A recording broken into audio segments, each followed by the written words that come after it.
السلام عليكم ومرحبا بكم اليوم في فيديو جديد ووصفة جديدة. اليوم راح نديرو كيك ماغبري بثلاث حبات بيض. الكيك هذا يجي هشيش وخفيف. نبداو على بركة الله. عندي هنا 3 حبات بيض بدرجة حرارة المطبخ. بسم الله.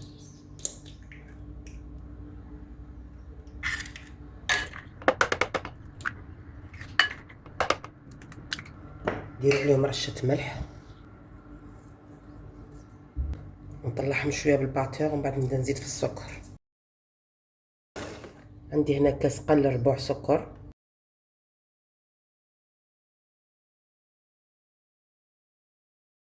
نضرب مليح البيض هذاك مع السكر حتى يولي لنا الخليط كريمي ويتبدل اللون تاعو الى الابيض كما راكم تشوفوا.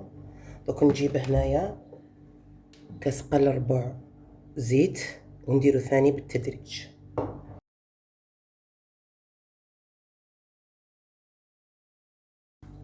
راح نزيد هنا ملعقه صغيره مملوءه جيدا تاع لافاني مع مبشور القارص، نخلطهم مع بعض ونزيد عليهم كاس قل ربع حليب دافي مليح. راح نديرو النواشف. جبت هنايا كاس معمر مليح تاع فرينه، هذا الكاس الاول، وراح ندير معاه كيس ونصف من خميره الحلوى. نغربلو كلشي مع بعض. كيس ونصف، يعني 3 حبات بيض نديرو كيس ونصف. نغربل كلشي، نكمل نخلط بالباتور خلطه خفيفه برك.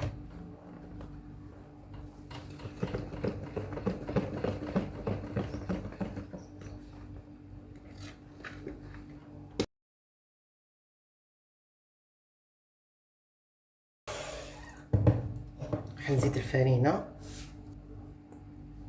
حنزيد النصف تاع هذا الكأس ونشوف.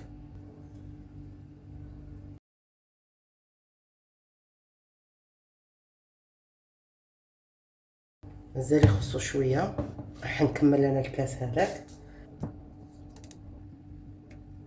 كما نعرفوا القوام تاع المسكوتشو مع تاع الكيك يختلف. تاع الكيك تجي اثقل شويه من المسكوتشو.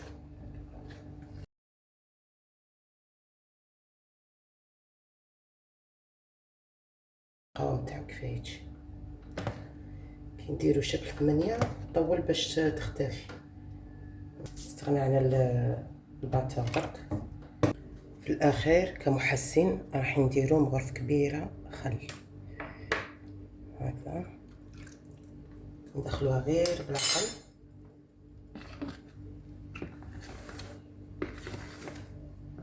نشوفوا دخلت المغرف تاع الخل، نحبس الخلط. شوفوا القوام اللي نتحصلوا عليه، تي عاقد شويه على المسكوتشو. شوف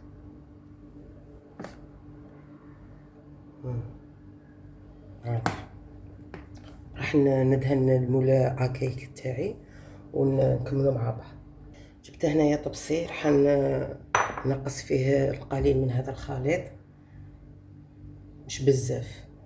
الخليط فاني نخلوه اكثر من اللي نديروه بني. هكذا هذه تكفي.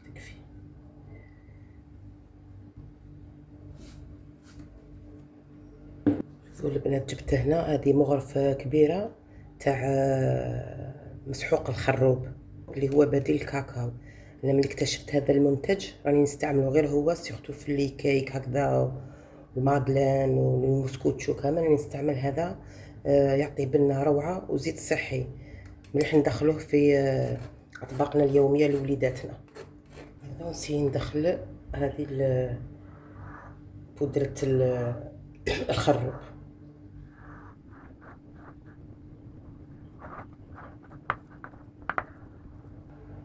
باش نتحصل على نفس القوام. راح نزيد ملاعق تاع حليب،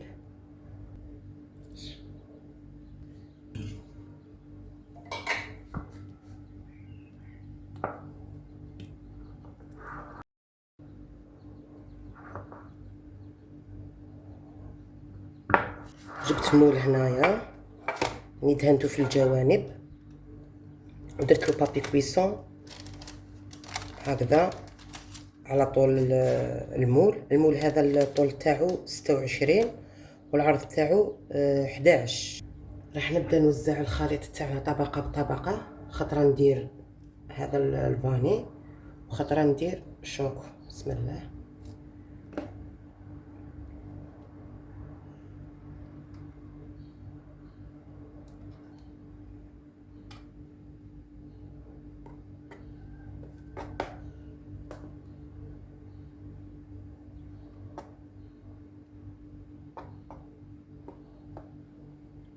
هكذا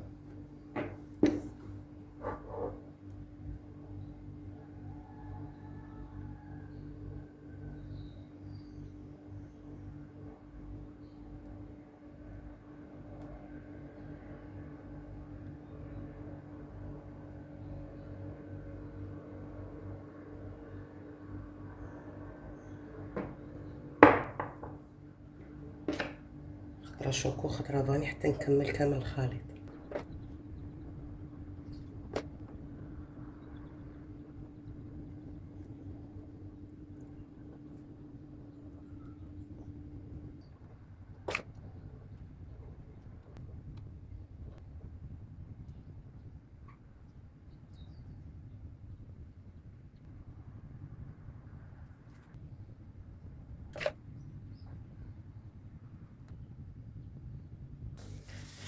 حنظف البابي كويسون تاعي هذا باش ما يتحرقش الداخل في الفور.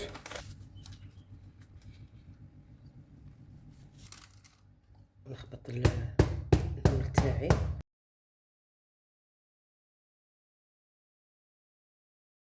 ونجيب هنايا موس وندير هكا شقه في وسط المول تاعي على طول المول تاع الكيك هكذا. هذه علاه تساعد باش الكيك تاعنا يخرج كيما تاع المحلات مشقق من الفوق هكذا. كتدبيره انا لي موسكوتشو هذو لي كيك مادلين قبل ما ندخلهم من الكوشه دائما نديرهم 10 دقائق حتى ربع ساعه في الفريجيدير يبردوا شويه باه نديرهم يطيبوا. انا نمشي على الفور تاعي دروك يسخن ونديره في الفريجيدير يبرد شويه 10 دقائق ولا 15 دقيقه ونديرو يطيب.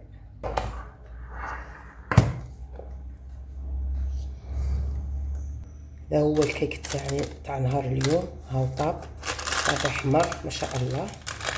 انا الفور شعلته على اقصى درجه 15 دقيقه 20 دقيقه هكذاك. ومن بعد درت الكيك تاعي يطيب في الخمس دقائق الاولى خليت الفور سخون يعني على اقصى درجه. بعد 5 دقائق نقصت كامل للفور وخليته يطيب في عرضه. انا دالي 50 حتى 55 دقيقه. 50 دقيقه من تحت ومن الفوق زدت شعلت له غير 5 دقائق قد ما حمار برك. كنديمولوه يتنحى بكل سهوله. بسم الله. راسخون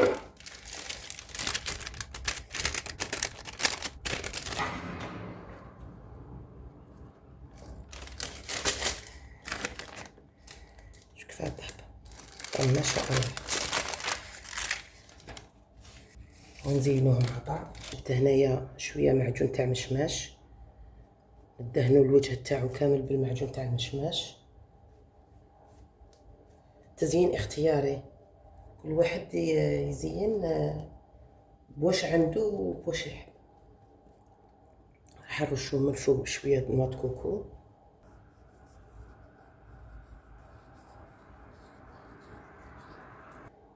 جبت هنا قشور البرتقال راني خدمتهم من قبل.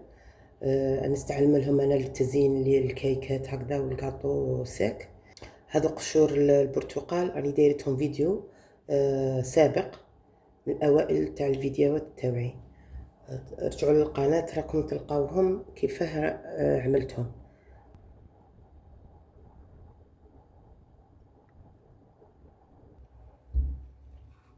هاوديك الكيك تاعي بعد ما زينته جا رائع جا طالع.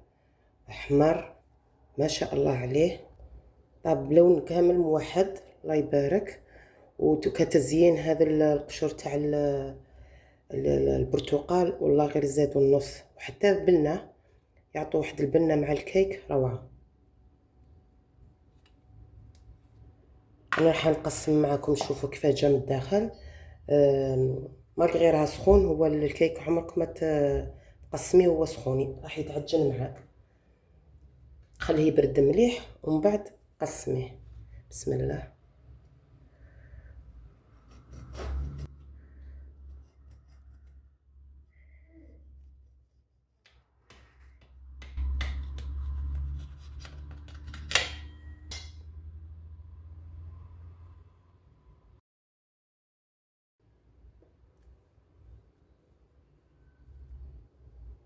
جا روعة.